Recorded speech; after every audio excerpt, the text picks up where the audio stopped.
I'm used to seeing myself bald. For so many years I was bald, and my kids were like, "I don't like it, Dad." And I'm driving through a Chick-fil-A one night in Chicago, and this young girl goes, "Man, you look really young." I was like, "I'm keeping it. That's it." That's all it took. Hey everybody, what's up? Trey Wingo here. Welcome into Season 7 of Have Forgotten History. Got a lot of great guests for you lined up this season, and we're excited to kick it off with a Hall of Famer. Of course, that's what we do. We're starting off with this week's episode with Brian Urlacher. Now, Brian thought he knew what he was getting into when he was drafted in the first round by the Chicago Bears to play middle linebacker. They have kind of a legacy at that position. And then when he got to Hallis Hall, he realized it was way more than he thought. We talk about all of that with Brian, plus, the hair. Enjoy. All right, let's start with this one. Do you still get angry when you see Tom Brady juking you out in that game at Foxborough? I never got angry when it happened. I've dealt with a lot of flack because of that juke, man. I don't know what happened. I thought I was going to hit him pretty good, and he gave me the old super slow motion, dead leg, and then I was like, damn, I missed him. And the thing that made me mad was when he got up and went, his patented first down thing when he gets the first down. I was a little mad about that, but, it's Tom Brady, so I can't be that mad. People don't realize how fleet of foot he is. That dude's fast. He's slippery, right? I think that's one of the reasons he was able to stay so long is nobody ever really got a good shot on him. And when you did, you got a 400-yard penalty. You couldn't you couldn't hit the guy. You couldn't do anything. But, yeah, he's just – aside from the fact that he gets rid of the ball really, really fast and never really gets – like you said, doesn't really take shots, there's a reason he's the best of all time. So I guess growing up – I know you're born in Washington, but you grew up in New Mexico. Yeah. When did you ever really think that this was going to play out the way it did for you? No way. I grew up a huge Cowboys fan. I love football from a young age. I was happy to get a chance to go to college and play football because that means I would got to leave my hometown of Lovington, which hardly anyone ever does. It's hard to get out of there once you're kind of stuck in the oil field business. You do that. Everyone's family does that, which is not a bad thing. But I was fortunate enough. We couldn't afford to pay for college, so I was fortunate enough to get a scholarship from the University of New Mexico, and then got out of there, and things went the way they did after that. But you wanted to go to Texas Tech, right? Wasn't that what I read somewhere? Yeah, man. I thought, I went to their football camp before my senior year. There was 600 kids. I was the most outstanding camper. I thought for sure they're going to offer me a scholarship. There's no doubt. They asked me if I could walk on, and it's a little expensive for me to go out of state to a nice school like that. So UNM was the choice. What was it like when you were sort of being recruited? When did you realize, hey, I might be able to play at the next level? It was, I started getting letters my junior year from Cornell. I was like, whoa, this is Ivy League. I must be doing something right. Obviously I wasn't going to go there, but Cornell, and I got some letters from some smaller schools, and then UNM started recruiting me. And I took my visit there. The recruiting my process it's so much different now than it was back then. But I got a letter, and then they asked me to come on a visit during basketball season my senior year. So I went. And the last day before I was supposed to go home, Coach Franchione pulled me in his office. He's like, hey, we'd like to offer you a scholarship. If you don't take it now, we're going to give it to somebody else. I was like, cool, I'll take it. It wasn't a very hard decision to make. I'll tell you that much. He didn't give you a lot of time to take it over, think it over, take the weekend. No, I need to know right now because the guy waiting outside, if you don't take it, he will, right? You're exactly right. I went in there. My parents were waiting for me to drive back to Lovington. It's 4 hours from Albuquerque. And he was like, great weekend. We're glad we had you up here. We'd love to offer you a scholarship. If you don't accept it now, we'll probably be gone when you decide to take it. I was like, I'll take it. No problem. Sign me up. And people, I think a lot of people don't understand that. That happens all the time in this sort of scholarship game, right? Because they're always willing to offer you as long as someone else isn't taking the thing that they're offering you. Yeah, and now it's changed so much because these kids get 20, 30 offers, before they're even seniors. And I got my offer my senior year, and now you see these kids posting offer from Michigan, offer from Ohio State. They have 27 offers, and they haven't even finished high school yet. I'm like, damn, that must be nice. Have the opportunity to go to all these different schools. But how firm is the offer though? If you haven't signed, you can't get this many. You can only go to one. Yeah. So, how legit are all these offers? Are people doing it because so-and-so offered you, so that we should offer you now? I agree. It's almost like it's like the old Seinfeld episode. You know how to hold the reservation, just don't know how to keep the reservation. That's right. Yes. If I wanted it, might not be there. That's right. So if you get hurt your senior year, do they uphold those offers for you? Does every school still going to give you that offer if you heaven forbid you get hurt in high school? So it's confusing the way it works these days. So I have a son who's in high school right now, so that's how I know how he's always talking about people getting offers and this and that. So I'm like, okay, does it really matter until you actually go there? Yeah, until nothing's really an offer until there's pen to paper, right? That's just the way it is. Which was good. Well, Jack, that was good education for you going into the NFL about contracts. So that probably translated pretty well. No doubt, but yeah, it's come a long way since then. But yeah, nothing really matters until you sign that dotted line.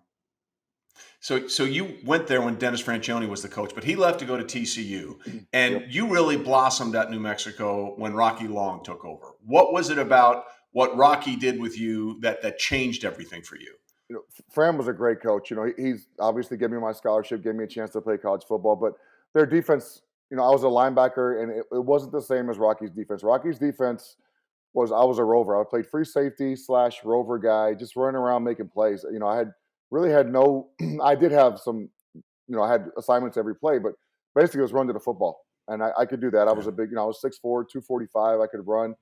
And the thing he let me do was let me be a football player. I played every special team. I played a bunch of offense, and I obviously played defense, but he just let me be a football player, which, I'll say this, we were better under Fran as a team, and then when Rocky came in, I think a lot of those players were gone. So we kind of needed me to step into those spots. I like to say that's how bad we were, is that I played all these positions because we didn't have everybody else that could do it. I returned punts, returned kicks, but it was just fun. He let me be a football player and kind of show how my athletic ability. Did you love one position more than the other? Well, obviously I like getting the football. I played receiver only in the red zone, so they threw it up to me. I never got hit, which was good. The free safety was fun. Just think about running 12 yards downhill at these running backs. They're 190, 200 pounds. I got juked sometimes, back on the Tom Brady subject there, but I did get juked. But it was fun playing defense, because especially 12 yards deep, because I hardly ever got blocked, and you had a free shot at the running back. I love the fact that you said they put you in at red zone. So you were like New Mexico's Mike Vrabel, right? He has the greatest stat line in the history of the NFL. And because you played the position. Like, his stat line is 12 catches for 12 touchdowns. And 2 in the Super Bowl. I mean, that's how many he has. As a defensive player, that's the greatest line. That's the greatest stat line you could ever have. That's incredible. Yeah, I had no idea it was 12. That's 12. Amazing. So I had my senior year. I had 7 catches and 6 were touchdowns. The other one was it was 4th and 40, and we faked the punt, and I didn't get the first down. But I had 1 catch in the NFL for a touchdown, so I'm batting the same average as him, just not as many. That's amazing. Wow, I didn't realize he had 12. Yeah, 12. Yeah, 2 in Super Bowls, 38, 39. Yes. Then he went to Kansas City and had 2 more. He had 10 with the Patriots total, and then just for fun, this last few years at Kansas City, he got 2 more. He's an automatic touchdown. He's an automatic touchdown. Throw the guy the ball. It's going to be a touchdown no matter what. Easy. So you really sort of blossomed under Rocky, and you got all kinds of accolades. The draft is so much different now than it was even when you came out in 2000. Like, what was your pre-draft experience? What were you hearing? What was it all like? Because you were the 9th overall selection that year. Yeah, it's amazing. Mel Kiper had me projected number 9 to the Bears. His first mock draft came out, and it had me going number 9 to the Bears. And I was like, "There's no way I'm going to go that high in the draft." This is I think we've been to the combine already. I'm not sure, but the combine was so big for me. I went there. I wasn't going to do anything. I was going to do the meetings and stuff, but I was instructed not to run the 40 because it's a slow track at Indy, so you don't run. Yeah. You do all the other stuff, but you don't do that. And then I was in the meeting with the Bears, and Greg Blosh, the D coordinator at the time, goes, "Why aren't you running?" I go, I was instructed not to. He goes, "Are you slow?" I said, "I don't think I am." He goes, "Are you out of shape?" I was like, "No, I'm in shape." He goes, "Then why aren't you running? You have every GM here, every head coach, every scout from every team." He goes, "They're not all going to be there at your pro day. You need to run." I was like, "Damn, I'm going to run then." So thank God I did, because like you said, everyone saw me run. Everyone saw everything I could do. And I think it helped my stock. Not that it changed anything, but I think it just solidified my athletic ability and how fast I was back then. Yeah, it was. It is interesting. Yeah. Well, listen, trust me, there's a lot of was in this face. It is interesting though, Brian, right? Because I think the combine is going through this sort of metamorphosis from what it was when you were out there. Hey, we're here. You got to run, to almost a complete shift where almost a lot of the top prospects now are like, no, I'll show up. I'll do the medical, but you come to my pro day. It's almost been like it's a complete 180 now.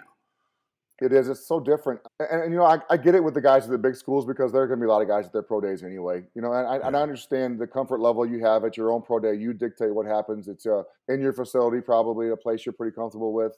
The combine is stressful because you're up every morning at 5:30 or 6. You're going through tests all day long, your meetings, and it's you're a little out of your element. You may not be as comfortable, but I think that's why they like guys that actually do well there because it's, you know, every game is not going to go the way you want it to go. You know, you get in those situations where you can't control. I think they want to see the how you respond in a certain environment with a little adversity thrown at you. But it is interesting. Like you were an All-American, and you still felt like because you came from a smaller school, you had something to prove, as opposed to a guy who maybe wasn't an All-American but played at LSU or played at Alabama or played at Penn State. That's exactly you're right, Trey, because they always question the level of competition at these guys who come from schools, or maybe not in the biggest conferences. You know, we didn't play we didn't play the highest level of competition, but I mean, if it's amazing. If you can play football, they're going to find you. You know, they always find these guys. You look at Darius Leonard in Indy. You know, he went to was it South Carolina State? They found him. South Carolina State. Yeah, he's done great in the NFL. If you can play, they're going to find you. But they do question, I think, sometimes the level of competition you're playing against, and if your athleticism or your ability will hold up at the highest level. Well, yours definitely did. So first of all, before we go any farther, kudos to Mel Kiper Jr. A lot of people give him grief for getting all the stuff wrong. He had you right from the get-go in 2000. I'm going to make sure I send this clip to Mel so he sees that. Yes, he nailed it from the first mock draft he put out. He had me there, and I was like, there's no way I'm going to go that high in the draft. And he was right. When you got the call, congratulations, you're a Chicago Bear. When did it hit you, I guess, what that meant to be a middle linebacker for the Chicago Bears? Because, you know, that's like being a center for the Lakers or a center fielder for the Yankees. You know, a middle linebacker for the Bears is different just because of the lineage of the position. It's a huge, I didn't realize it, and honestly, Trey, until I got there. I grew up a Cowboys fan. I didn't really watch the Bears. I knew who Walter Payton was. I knew the 85 Bears. I knew Singletary and Buckus, but I didn't know the tradition, how rich it was until I got there. And then the media they don't let you not know. You know, they right away, they're like, oh, what do you think? And I got there to put me outside linebacker. I knew I'd probably be middle eventually. Wasn't sure when, but outside was the fastest way for me to get on the field, we thought.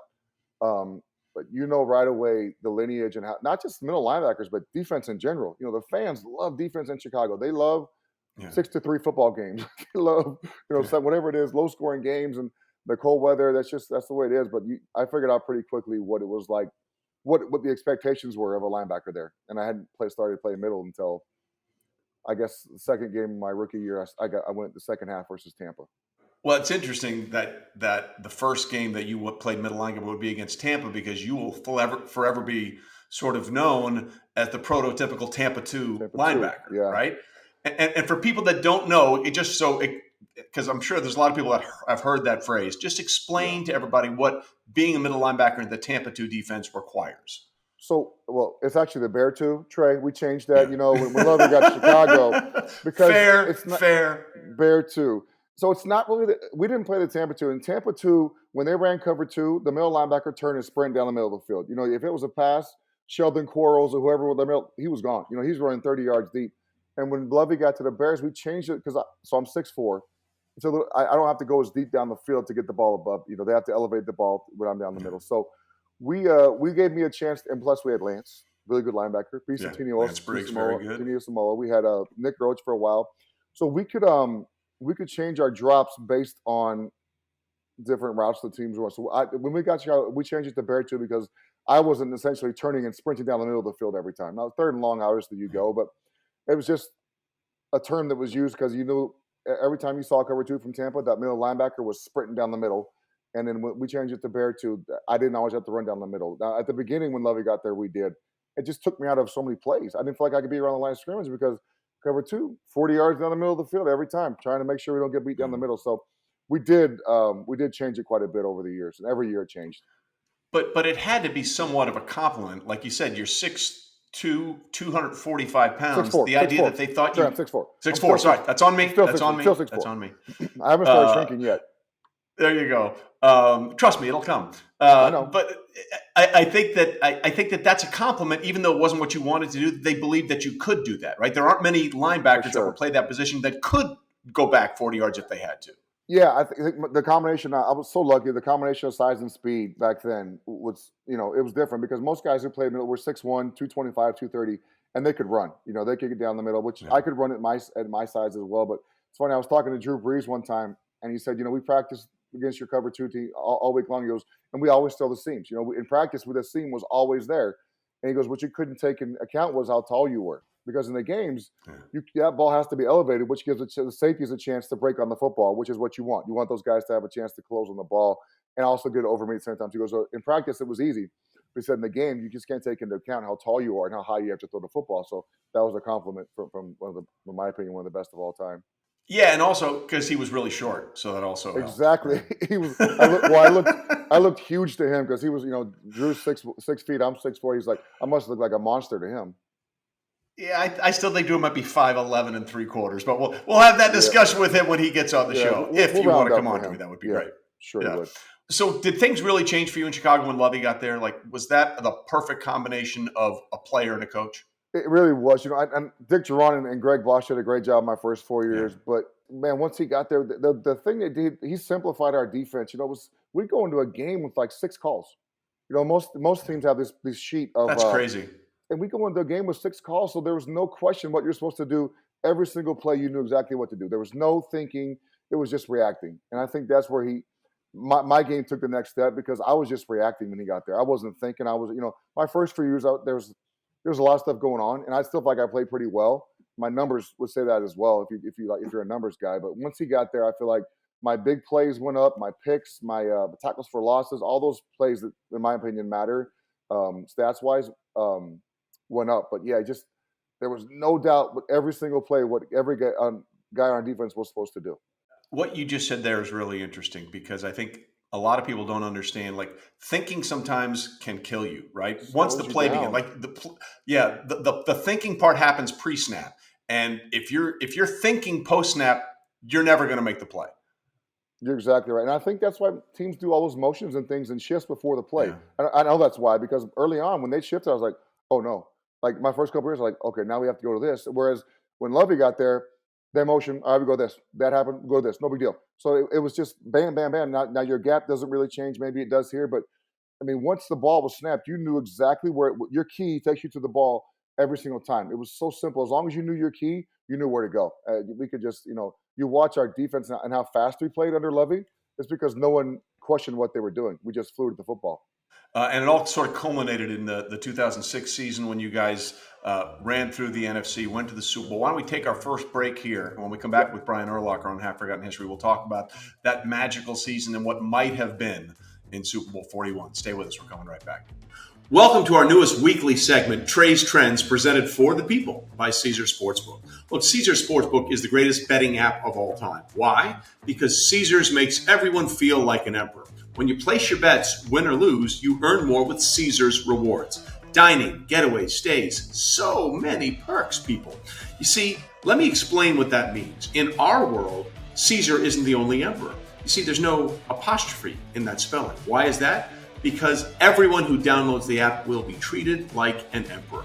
We are all Caesars.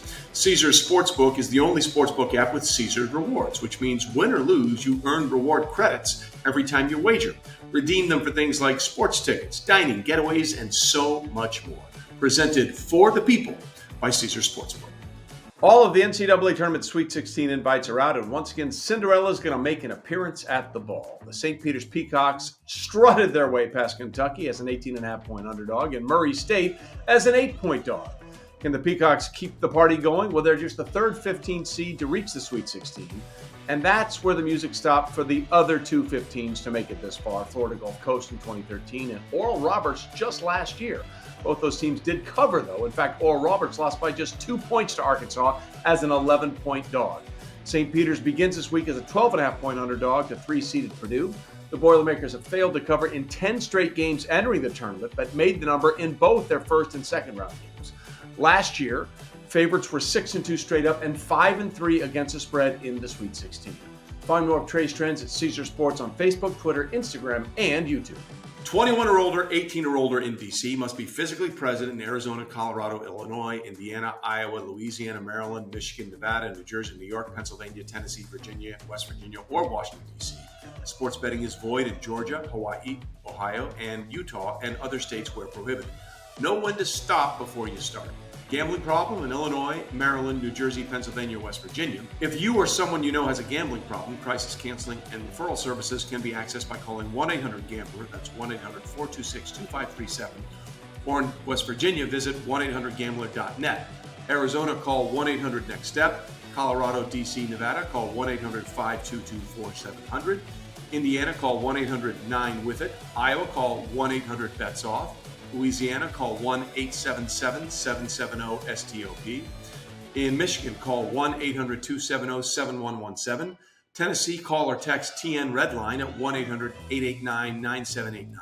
Virginia, call 1-888-532-3500. Copyright 2002, Caesars Entertainment. Gambling problem in New York? Call 1-877-8-HOPE-NEW YORK or text HOPE New York 467-369. All right, back with Brian Urlacher on this episode of Half Forgotten History, a Hall of Famer, member of the greatest fraternity in football. So 2006 was sort of you guys came out of the gate flying that season. But there's two things in the regular season that I remember. One was obviously that Monday night game against Arizona, which was absolutely insane, the comeback in that one when everybody scored in a million different ways.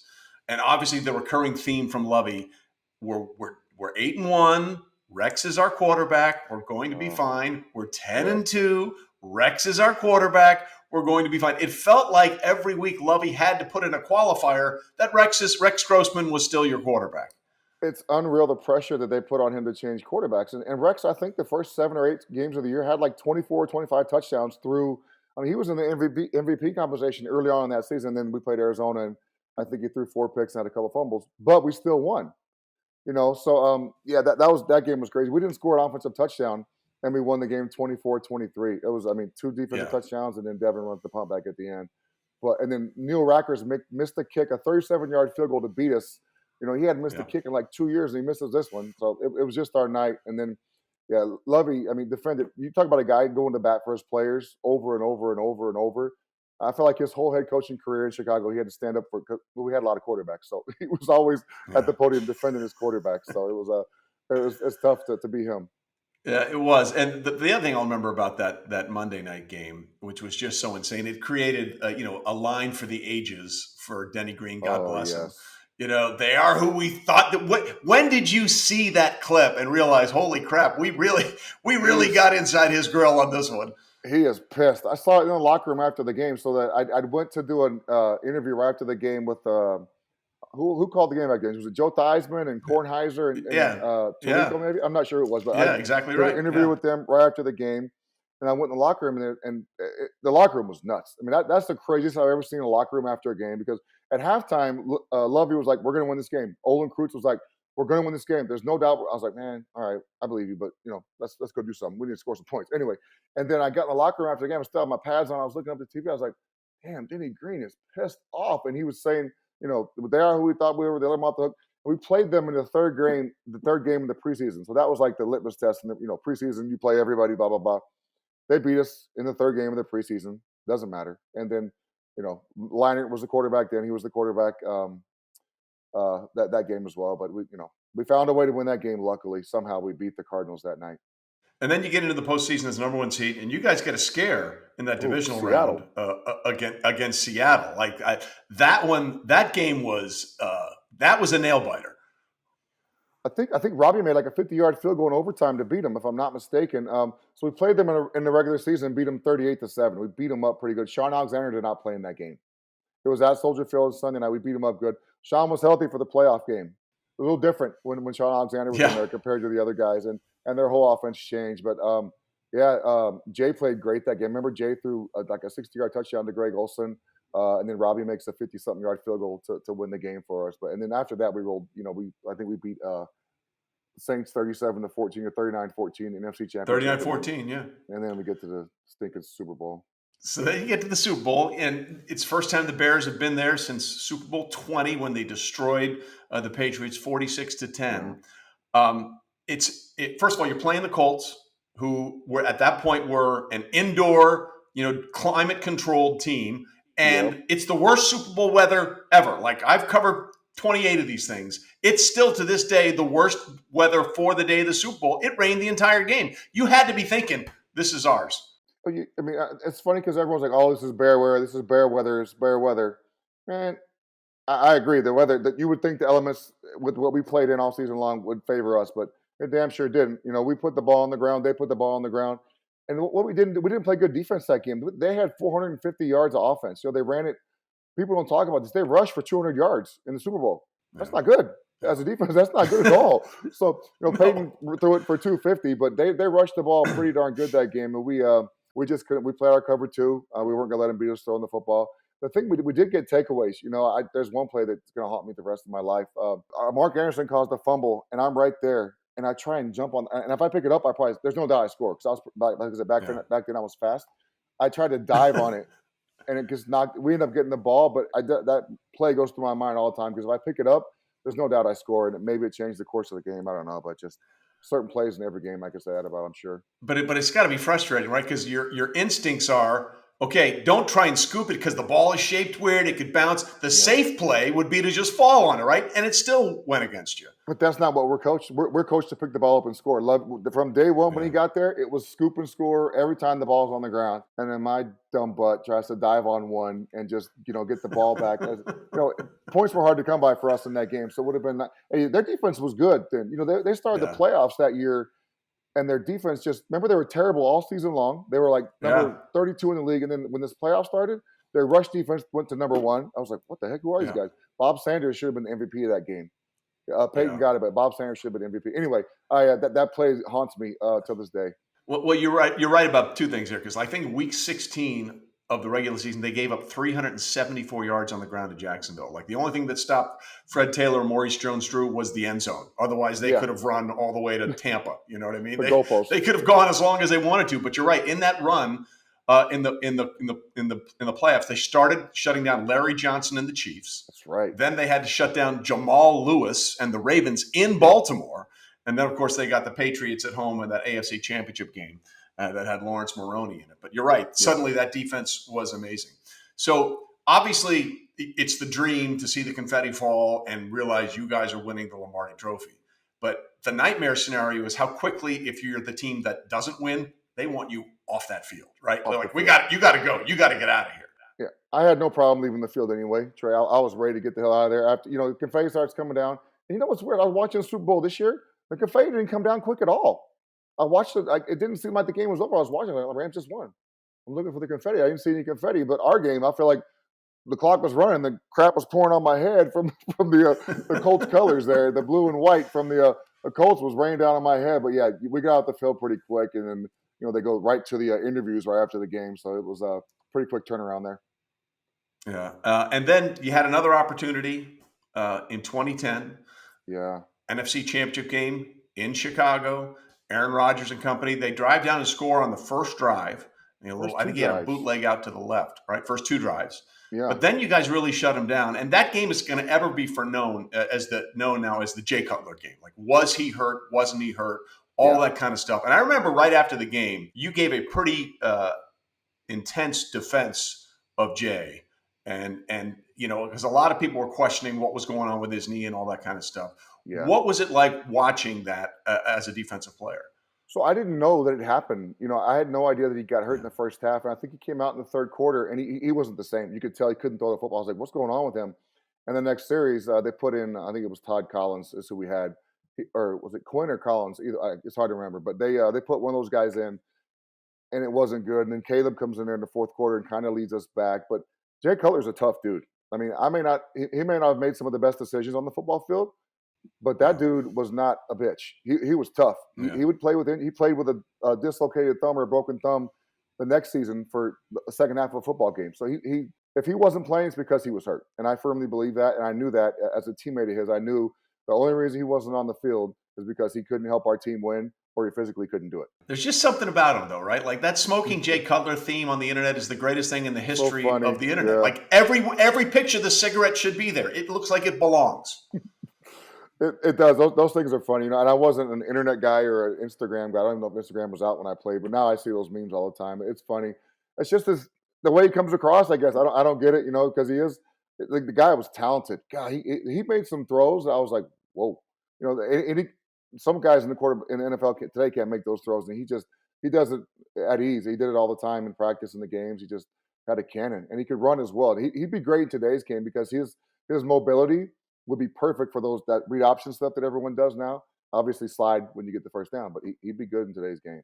He had what I call arm arrogance. Like I'll make any throw I want when I want to make him. Like Mahomes, like Allen, Stafford, Rodgers. I mean, there are very few guys. There are very few guys that can just say, "Oh, I don't care where you are. This is going to get me where I want to go." And he definitely was one of those guys. He was for sure. So the rivalry with Green Bay. What was that like for you? Because you went through the transition. You had to try and stop Favre. You also had to try and stop Aaron Rodgers. They're so damn lucky, man. You go from Brett Favre for 18, 20 years, and then you get Aaron Rodgers for the next 15. I mean, so my career, I had 21 different starting quarterbacks in 13 years. They had 2 in over 30 years. It's amazing how lucky their damn fans are to have those quarterbacks. But yeah, they're always good. Anytime you have those 2 guys at quarterback, you're going to have a chance to win the football game, no matter who you're suiting up against. And it proved that they always won with Brett. They were always in contention in our division with them. And then even more so with Aaron. The thing about Aaron that was different is Aaron does not turn the football over. If Favre would give you a chance because of his arm arrogance. He would throw some at you a couple of games you probably wouldn't catch because they were throwing so hard. But Aaron didn't do that. If you got your hands on the ball versus Aaron, you made a good play because he does not put the ball in jeopardy. And pre-snap, he's just always in the right. I mean, and then later at the end of Brett's career, they started doing the leg thing where they would let you, move your defense and they know exactly what you're doing. And Aaron was really good at that. But he was, in my opinion, he's when I finished my career, he was the best in the league. He's still the best in the league right now, in my opinion. He's done really well. Just the ability to take care of the football is something he's learned to do really well. So he was harder to defend than Favre because of that lack of willingness to throw it up there, right? I just think his accuracy and versus Rodgers, we ran cover 2. There was one game we ran, I think 50-something snaps, 55 and 53 of them were cover 2. We were not going to let him beat us throwing the football. If they were going to run it, they would run it. We'd hopefully make some plays and give them 3rd and long and make a play, but we were not going to let them beat us throwing the football. That's just the way it was going to be. I think we need to go back and sort of revisit what you just said a few moments ago. You had 21 different starting quarterbacks during your 13-year career. Mm-hmm. Like, that's an insane number, especially when you compare it to the stability that you had in Green Bay and you had to play those guys, whether it was Favre or Rodgers twice a year. It's not fair. Right? I mean, like, I don't know how you overcome that. Yeah. Well, we try. Luckily, our defense was good. We even early on in my career, our defense was really good. Not just because of me, but we had some dudes, man. We had every year. Dick Duran was the defensive head coach, and Greg Blash was a great defensive coordinator who got us. We had Ted Washington, Keith Traylor in the same year. They were both healthy. God, they were huge together. That had to be a linebacker's dream, having all that beef in front of you. Playing behind those 2 was just like, all right, let me see where the ball's going. Okay, just go to the football because there was really no gaps because you'd have 2 guys on Ted and 2 guys on Keith, and me and Warwick Holman would just run to the football. It was amazing. And then Ted got hurt the next year. We went from 13-3 to 4-12. It was amazing how bad we got the next year, but we're still competitive on defense. And especially when Lovie got there, that's when we really started. The takeaways and the touchdowns came because all we practiced every day in practice was taking the football away and scoring with it when we got it. What do you say to Bears fans who have been through so many, and it's still a thing, right? They're hoping that Justin Fields is going to be the guy, but I always say Bears great quarterbacks. Outside of Jim McMahon, 2 years, we go back to Sid Luckman. That's what we're talking about here. You're exactly right. You got to go all the way back to Sid because Jim was good. They won the Super Bowl, but they had Walter Payton. They had that defense, and Jim was very good at what he did. Don't get me wrong, but you look at numbers wise, and Jay Cutler's number wise was probably the best one of all time if you're going strictly by numbers. He threw the ball better than anybody. He did threw the most touchdowns, but it's got to change eventually, right? I mean, I hope this kid Fields is the one, but it's so hard. I don't get it why it's so hard to be good at quarterback there. I like Mitch. I thought Mitch did a good job with what they had around him. But you're right. Law of averages suggests eventually Justin Fields could be the guy. I mean, you can't do this forever, although Bears fans probably feel like it has been. Why forever. not? Well, why can't you? You know, you get Rex in the first round. You get K McNown in '99 in the first round. Then you go with Rex in 2005 or 6 or 2005. Yeah. Then you go Mitch number 2, and you get Justin Fields number 10. And none of them have hit. I don't know if there's anyone between there. There's in the first round, but it's got to be. I know it's frustrating as an ex-Bears player. It's not good, and the fans got to be even more frustrated than me. Was it frustrating for you as a former Bear to see Aaron Rodgers score at Soldier Field this year and scream "I own you" to all those fans? I honestly thought it was funny because, I mean, I hate saying this, but it's the truth. I mean, the dude does not lose to the Bears when he's healthy. It's true. I mean, if you don't like it, stop him. You know, if you don't like what he's saying or what he's doing, go out there and get him off the field and don't let him beat you. But you look at his record versus the Bears; it's pretty damn good. I'm not sure how many wins and losses he has, but I bet there's a lot more wins than losses in there.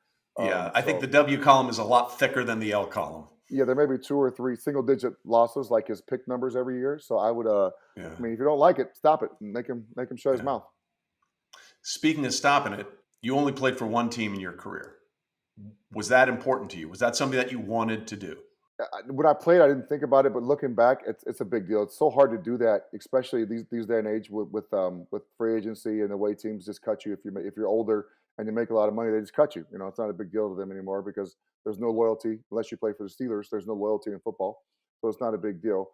But I was very proud of that I stayed with the Bears, and it works both ways. You know, they had to sign me to keep me there, whether it was early or whenever I got to free agency.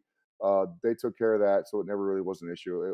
I'm pretty proud of that. And the hardest thing for someone like yourself, ultimate competitor, obviously highest level Hall of Famer, is to know when it's over. When did you know this is it for me? What was it? Yeah, so I played 13. My 12th year, the last game of the year at Minnesota, I hurt my knee pretty good. I tore my PCL and my MCL. I never had a knee injury before, so I was like, oh, it'll heal up, I'll be fine. And there was no surgery needed because the PCL is supposed to heal by itself. My PCL never healed. So I went through the whole offseason not being able to train, to get ready for season. Then right before season, I started feeling better, and I played that year. I played my 13th year, but I was out there, but I wasn't really playing because mentally I was still sharp, but I couldn't run to the full. I couldn't run. I was terrible. So after that season, I thought maybe I could do one more, but then they fired Lovie, so that just made it more clear to me that it was time for me to hang him up because, I mean, when you play for a guy like that for 9 years and you go 10-6 and then he gets fired, I mean, number one, I was pissed off because I didn't think he deserved to be fired. I mean, he was my coach. We loved playing for that man, and then to go out the way he did, with the way they did him was frustrating to me. So I kind of figured it was time. I don't want to play for anybody else, you know, whether it be another team or any other head coach for that matter. That's interesting because Gronk has always said he only wants to catch passes from Tom Brady. And Lovie sort of found his way back into head coaching in the ridiculous search for the Houston Texans. What would you say to Texans fans right now who, you know, are obviously like, well, wait a minute, this guy wasn't even supposed to be our head coach, and now he's our head coach. What would you say to all those Texans fans about what they're getting in Lovie Smith? They're going to get a really good brand of football. You know, a winning football. And I mean, they may not win right away because we know what they have on their staff, but their defense will take the football. And they did this last year. They weren't good last year. They weren't great, but they took the football away and they scored on defense. You know, I think they're going to see that continue and get better with him as head coach. And I think offensively, they will try and establish the running the football. That's just, you know, his brand of defense and running the football go hand in hand. You know, you keep the defense on the side resting, so when they are out there, they can run to the football.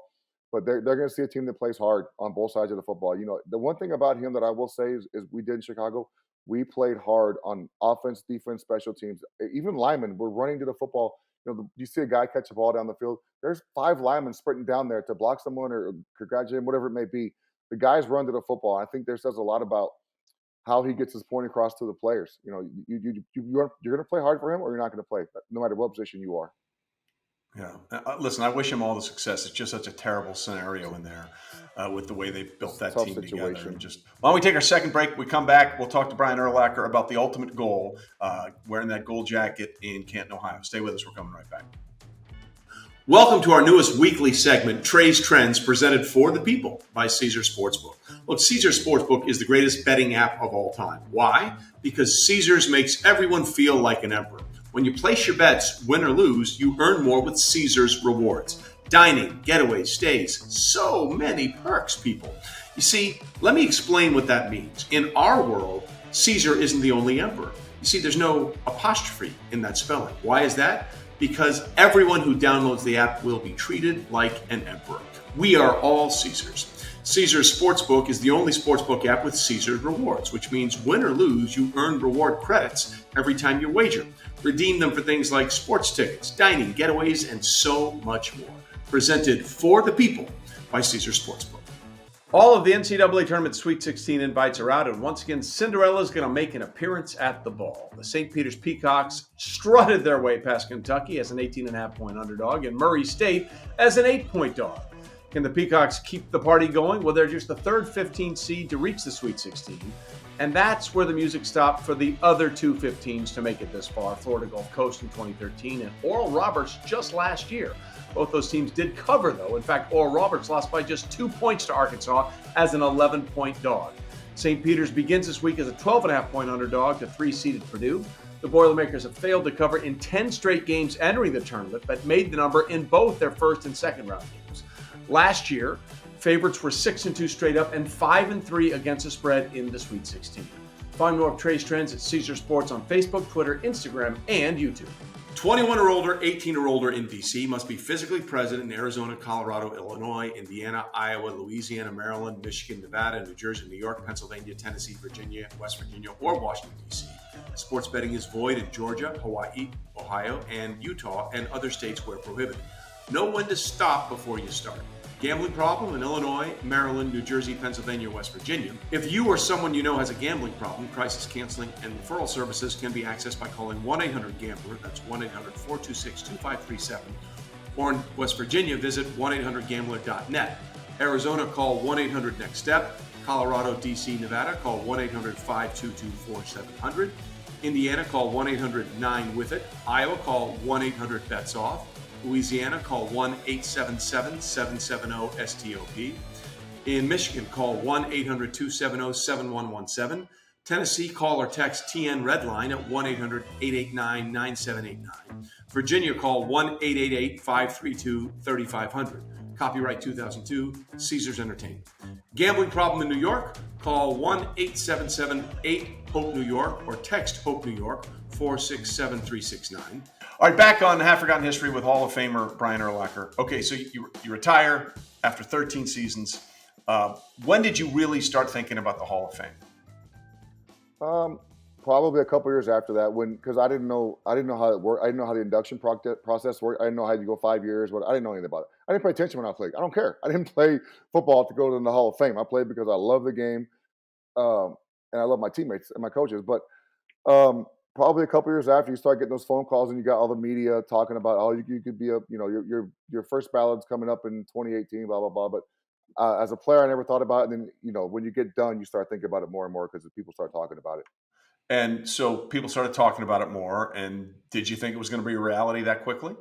No, I had no idea. You hope, you look at my class, Trey, myself, Randy Moss, Brian Dawkins, Terrell Owens, Ray Lewis, Robert Brazil, Jerry Kramer, Bobby Beathard. There's some pretty solid names in that class. And 3 of us went on the first ballot. It's hard. And that's just the guys that got in. That doesn't include the guys who were the top 15 that we had to, get voted in over the other guys that didn't make it. So yeah, I was surprised, and excited to get in on my first try because it's hard to do. When you got the news, what was the first thing that went through your mind? That's a good question. You're with your, how it is. They put you in the hotel room at the Super Bowl. It was in They keep you hostage. They put you hostage. They make you a hostage situation. I'll tell you what. Being in Minnesota in February, I didn't mind being a hostage because it was cold as hell there. We were cold, man. We didn't want to go outside, and we lived in Arizona back then too. So we were like, hey, let's stay in the room.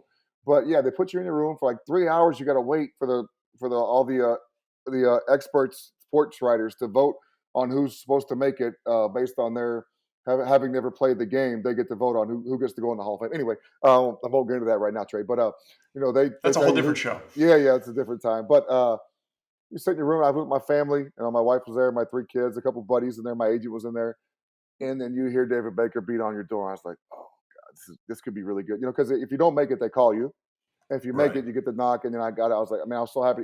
And David Baker's 6'8", 400 pounds. So I was like, an enormous human being. Huge man. And I was so happy. He's such a nice guy. I gave him a big hug. Just, you kind of relieved, honestly. I was excited, but I think more relieved than anything because there's a lot of pressure, not pressure, but a lot of talk about getting in that first year. And I've heard guys, they're in that situation, they don't get in, and they're never in that situation again. So I was very happy to get it over with on my first try.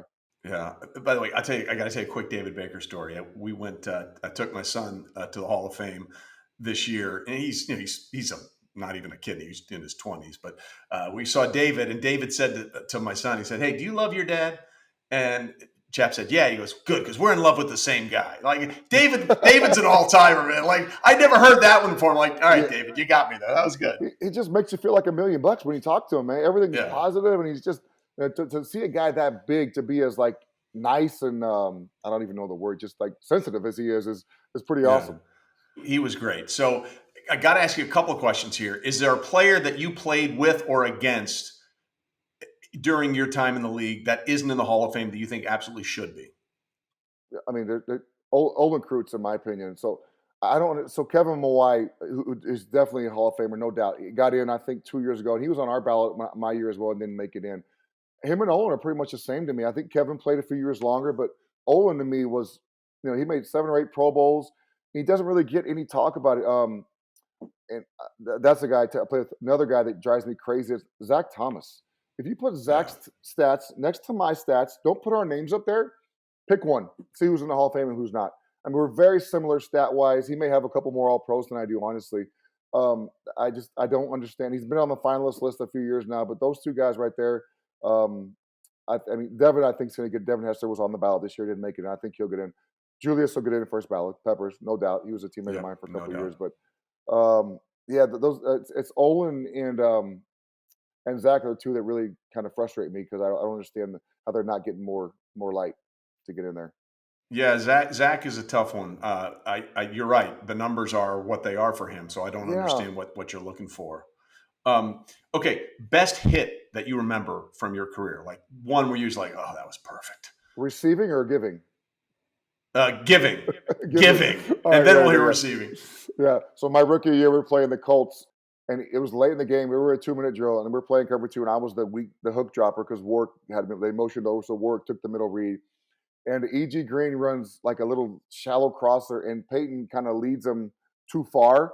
And I'm literally running full speed because I see him throw it, and I hit E.G. right under his chin, and he just did the somersault thing. And you know when you get something, E.G.'s probably 190 pounds, so you know when you hit someone, it's a great hit. And guess what he did after I hit him? He got up right away. I was like, damn. I thought I hit him really good. That dude got up, ran right back to the huddle. They ran. I was like, man, I thought I hit him better than that. But yeah, the dudes in the NFL are tough, and that was. I mean, I gave him everything I could give him legally. Back then you could do whatever you want to, so it didn't matter. It's not like today. Exactly. Worst hit you ever received? Oh man, 8th grade. I'm returning a punt on the on the sideline, and I'd never been concussed or anything. I don't know if I was then or not, but I'm down. So I'm gone. This dude comes. Landon Temple was his name. Big middle linebacker for Highland, and just like flattened me. Like my knees caved back. I was right on my back. I don't remember anything after that for the rest of the game. Yeah. Well, somewhere you just made Landon Temple's day. Like, I don't know where Landon is these days and what's he doing in Lovington, New Mexico, but somewhere Landon Temple's like, see, I told you I was good back in 8th grade. I told you I was a monster in the 8th grade. Clean my clock. He had to be 60 pounds heavier than I was, too. The dude was huge. Yeah. We check his birth certificate next That's time right. you guys line up. Illegal. So you went through a metamorphosis after you stopped playing. You went from bald Brian Urlacher to receded Brian Urlacher. Yes, tell me about that, because you were gone. You were Mr. Clean. It was there. It was so easy to be bald, Trey, because once your teammates start making fun of you for having these little. So I was bald from here, and I had this little peak here, the divots. The man. crown. So once your teammates make fun of you enough, you're like, I'm shaving this, man. I'm tired of dealing with these guys. So you just shave it, and then it gets easier. You get into a routine. You shave. I shaved every Monday and every Saturday, Tuesday and Saturday during season because I wanted to look good for game days. I wanted my hair to be bald whatever. Sure. But it was easy. And then after I got through playing a couple of years, a hair company, Restore in Chicago, reached out to me and was like, "Hey, would you like to try it?" And I was like, "Oh, not really, man." But the good thing about it was the guy was like, "You won't have any scars. No one's gonna know you got the procedure unless you tell them." So I was like, talk to my wife. She's like, might as well try it. So I tried it, and I didn't at first. I was because I'm used to seeing myself bald. For so many Right. years I was bald, and my kids were like, "I don't like it, Dad." And I'm driving through a Chick-fil-A one night in Chicago, Yeah. and this young girl goes, "Man, you look really young." I was like, "I'm keeping it. That's it." That's all it took. This young girl was like, "Oh, you look really young." And she knew who I was. She goes, "Oh, you look really young." I was like, "That's it. I'm keeping the hair." That's But all it takes. That's it. That's all it took. Is one girl to be like, "Hey, you look young." But yeah, so now I can't. I'm so used to it now. I don't think I can get rid of it. Motivation comes in many forms.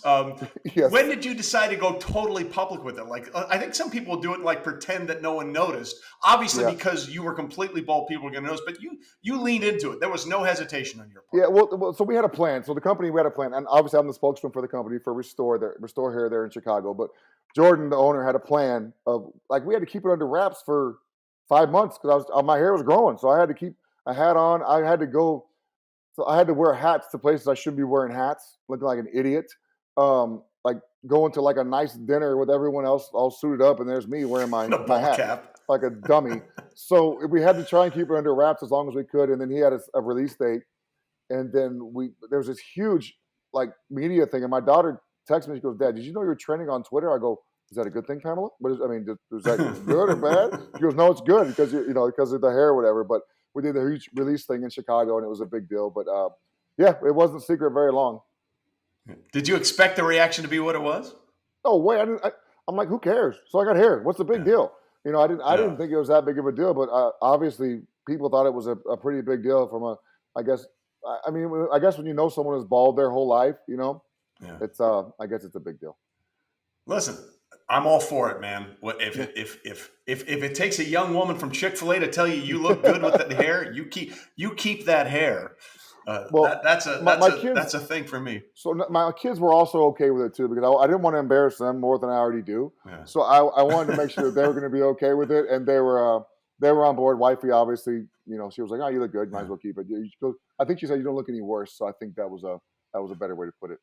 We're on a sliding scale at this point in our lives, right? We really are. Just to not look worse is sort of the way it goes. I'm going this direction.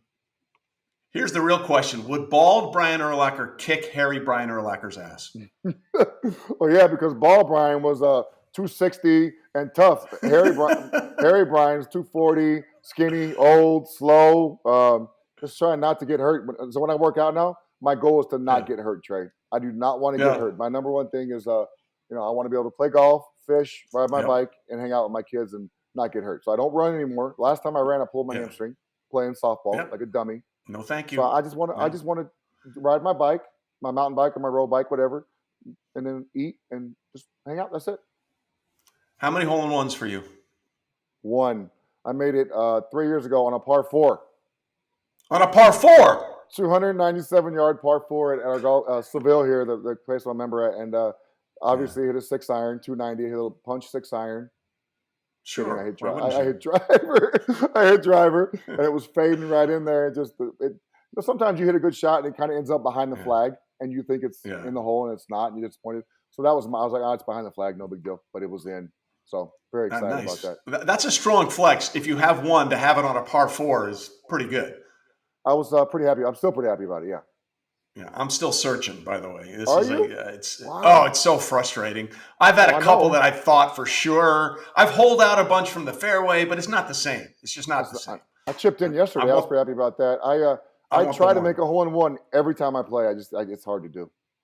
Yeah, I'm just trying to make contact.